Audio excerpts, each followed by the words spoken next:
Hello friend, আজকে আপনাদের সঙ্গে শেয়ার করব এক নতুন অভিজ্ঞতা। আমার আর মায়ের প্রথমবার রানাঘাট থেকে শিয়ালদহ এসি লোকাল ট্রেন ভ্রমণ। প্রথমবার এই এসি লোকালে উঠেই মনে হলো যেন বন্দে ভারত এক্সপ্রেসে উঠেছি। গাড়ি একদম ঝকঝকে পরিষ্কার, ঠান্ডা এসির হাওয়া, কোথাও ভিড় নেই, কোনো হকার নেই, আর কোনো বাজে গন্ধও নেই। চুপচাপ আরাম করে বসে জানলার বাইরে তাকালে দেখা যায় সবুজ মাঠ, গাছপালা, গ্রাম। ট্রেন যেন আস্তে আস্তে ভেসে যাচ্ছে।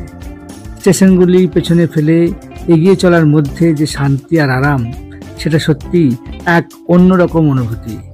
লোকাল ট্রেনে আগে কখনো এমন অভিজ্ঞতা পাইনি। এটা সত্যি আমার কাছে একদম বিশেষ একটা স্মৃতি হয়ে রইল। বন্ধুরা, যদি আপনাদের সুযোগ হয়, একবার অবশ্যই রানাঘাট এসি লোকালে ভ্রমণ করে দেখবেন। কেমন লাগলো আমার আজকের ব্লগ কমেন্টে জানাতে ভুলবেন না।